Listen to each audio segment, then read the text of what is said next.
All right, Alexander, let's talk about the telephone call between Xi Jinping and Zelensky, China and Ukraine. Zelensky finally got the call that he's been asking for, some would say begging for.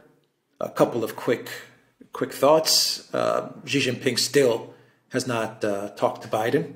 He doesn't want to talk to Biden. He is not letting Anthony Blinken travel to Beijing. He doesn't want to see Anthony Blinken in Beijing. He said that he will talk to Zelensky when the time is right, something along those lines. He says, when the time is right, I will accept a call from Zelensky. And I think we're going to talk about the global times and how they analyze this phone call, because the analysis from the Collective West media is crap. Absolutely. I was about to use a very bad, an even worse word, but I'll just label it as crap. I'll call it crap because they're coming up with all kinds of strange theories, ranging from China is trying to buy time for Russia, all the way to China is desperate to continue its partnership with the EU, so they're trying to kiss up to Zelensky. I mean, they're coming out with all kinds of bizarre, wacko theories. But I think if you really want to find out the essence, the purpose of this call, you have to go to Chinese state media. That's my opinion. Absolutely. The Global Times is the best source for that. Global Times, and they've done an editorial about it, and they've given an article. And by the way, over the last few hours, the Chinese Foreign Ministry has now provided a readout, and the readout is extremely interesting indeed. Now, let's just, first of all, hold on to that first point that you made. Xi Jinping, he won't talk to Joe Biden. He won't receive Blinken in Beijing. The Chinese Defense Ministry won't pick up the phone when Lloyd Austin calls. All of these people are still in China won't deal with any of these people at all. They prefer to deal with Zelensky, of all people. I mean, Biden has been relegated by China to a level below Zelensky. I mean, that is incredible. That is deeply, deeply insulting, if you think about it, to the US. So first things first, this was a telephone call, not a virtual meeting, certainly not any kind of summit, no suggestion Zelensky's getting an invitation to Beijing. The second is, the time is right. Why is the time right now? Ukraine is about to launch its offensive. There's been a whole host of articles. There's a new one, by the way, this morning on the BBC about Ukraine, its army being exhausted, it being out of ammunition. The BBC says that, when they launch multiple rocket launchers, they used to be able to launch 40 rockets out at a time. Now they can only launch 2. They found a Buk missile, surface-to-air missile station. It's only got 2 missiles instead of 4, and the operator says that they can't maintain it because they can't get spare parts, so it's almost out of commission. The Ukrainian Defense Minister, Reznikov, has just issued a statement, says that they're completely out, essentially out of S-300 missiles, which was their major weapon system. The BBC again says that they're having to ration ammunition because they're out of ammunition. Another Ukrainian soldier tells the BBC Ukraine is exhausted. So all of this on the eve of an offensive. So what does Xi Jinping do? He comes along, he has this telephone call with Zelensky. He says a number of things, and you need to go to the readout. The readout is actually incredibly interesting. He says, we've got a partnership with you, which has been going on for a long time. It's been based on mutual agreement on topics like sovereignty and territorial integrity. Now, notice the word mutual, because what Xi Jinping is doing there is he's warning Zelensky. The Americans are trying to get Taiwan into some form of independence. You've up to now supported the one China policy. Don't even think about changing that. We will not be happy if you do. This strategic partnership that we've had with you for 31 years now depends on that. You're in real danger if you do this. And then he goes on and talks to Zelensky, and he says, look, you need to talk to the Russians. You need an immediate ceasefire. You need negotiations to start now. And you also need to consider that peace in Ukraine can only be achieved within a general reorganisation of the strategic landscape in Europe. So that is what Xi Jinping actually said to Zelensky, according to the Chinese readout. So the Chinese are basically telling Zelensky, look, you're on your last throw, you're out of ammunition, your men are tired, you can't win this war. This article in the BBC actually has Ukrainian soldiers telling the BBC if they don't win this year in this offensive, they're not going to win at all. So Xi Jinping, telling Zelensky all of this, says negotiate now, sit down with the Russians now, agree peace, but that peace has to be essentially on our terms and Russia's terms, and not on America's terms or Europe's terms. And if you're thinking of follow your American friends over Taiwan, we're no longer your friends. Yeah, that's what it was. Yeah, and from the Global Times editorial on this phone call, I think they even take it a step further in that they paint the picture of Xi Jinping in China basically telling Zelensky, if you want a way out of this mess that you're in, we can help you. Yes. Because they made it a point to say, as China, we've remained neutral. We've always been transparent. We've been honest in our approach to this conflict. We've been calling for peace consistently since day one. We've presented a 12-point peace plan, a roadmap. The only thing the Americans have done is provide you weapons, pump you up with weapons, and escalate the situation. I even think the Global Times mentions in the editorial that you were at one point close to some sort of a resolution, and then Boris Johnson came along and ruined that. So, yeah, so I mean, I think the message that the Global Times was saying was, you're in trouble. You're in big trouble. And the Americans, they are not going to help you. They're gonna push you over the cliff.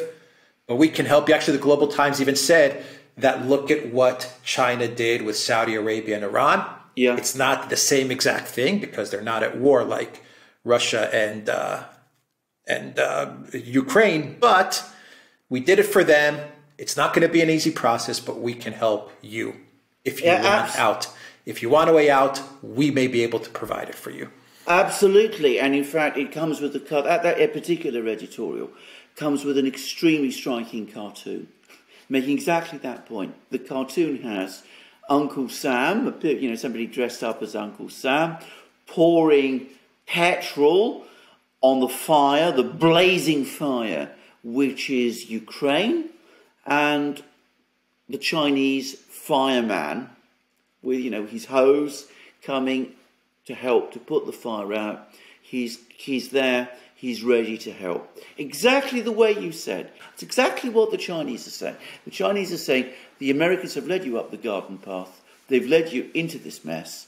If you want us to help you, we will help you out of it. But there are certain things you have to do. You mustn't go along with the Americans over Taiwan. That's an absolute zero. No way must you do that. And you've got to understand that this is a bigger thing than just you. You have to agree some kind of negotiations, some sort of concessions to the Russians.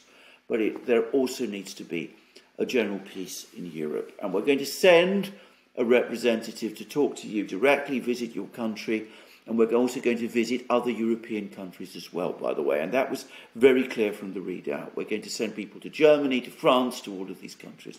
But ultimately, it depends on you. You, Ukraine, need to start making sensible, rational choices based on the realities. Yeah. The US will not let Ukraine do this. There are already rumors floating around that the US is very upset and very worried about this phone call. They're not going to let China come in and mediate this. No, exactly. The White House has issued a statement which pretends to welcome this. In reality, exactly as you said, there's rumours that the Americans are not happy at all, that apparently they weren't informed, they were blindsided by this call. They didn't really expect it to happen in exactly this way, and that they're apparently trying to get Zelensky and the Ukrainians to explain to them exactly what was discussed between the Ukrainians, between Zelensky and Xi Jinping. They're actually worried about it. And you're absolutely right. They're never going to let it happen. I mean, we're talking about a restructuring of European security. That was what the Russians asked for with those two draft treaties in December 2021. The US refused even to talk about it with the Russians. They're absolutely not going to let it happen as a result of Chinese mediation. For Blinken, Sullivan, Biden himself, all of them, that is even worse than, negotiating it with the Russians directly. Accepting Chinese mediation, accepting that China has a voice about the security arrangements in Europe is something that the US, at least this administration, will never agree to. Yeah. All right, so what happens next? I mean, I imagine Zelensky goes back to wherever he is, to his bunker after this phone call, and he realizes that he's never going to be able to take China's hand and find a way out of this mess, even if that's what he wants. And he's going to have to go forward with this offensive. That would be my guess. I mean, what do you think? That is exactly what is going to happen. In fact, this call has raised the stakes in Ukraine. And I'm going to make a rather terrible prediction, which is that if Ukraine is defeated in this offensive, which is looking likely, and if we see a collapse in Ukraine, the situation is now such that the US would rather see Ukraine defeated and destroyed completely than have any kind of situation in which China establishes a mediation role. They would rather see Ukraine destroyed, and that makes it much more likely now, all but inevitable, I would say, that Ukraine is going to be destroyed. The United States would most likely remove Zelensky as president and put someone else in. I would imagine that would also happen. Yes, absolutely. I mean, the idea of accepting, as I said, Chinese mediation, even, as I said, in the event of a collapse, we would see a coup in Kiev and some very hardline figure taking over with the American support, rather than ever allow a situation, as I said, where Zelensky gets into any kind of negotiation involving China. For the Americans, for this administration, as I said, that is totally unacceptable. And we always think about the West, Poland, and the intervention in the West. Perhaps it takes us to a point where the U.S. says, we got to come out of this with something. Yes. It's an election season. We can't have this be a complete catastrophe for Biden. So we got to come away with this with some sort of territory or some sort of win. Exactly. I don't know. It's, as I said, it's going to raise the stakes. If Ukraine thinks about some kind of mediation through China come the autumn, the United States will move rapidly to stop it. As I said, they'll make sure that somebody takes over from Zelensky who is more partial to them. And I'm afraid at that point, the dangers of some kind of military intervention by NATO on the ground, and it would probably be Poland that would do it, increase enormously, rather than face an utter defeat. And even worse, a diplomatic solution brokered by China. Yeah, right. The Syria model, in a way, rather than have Assad win and take back his whole country, come in and at least take a chunk out of the northeast. In Ukraine's case, it'll be take a chunk out of the west. Correct. Exactly that. Okay, we will leave it there. TheDuran.locals.com. We are on Rumble, ODYSEE, BitChute, and Telegram. And go to the Duran shop. 10% off. Use the code GOODDAY. Take care.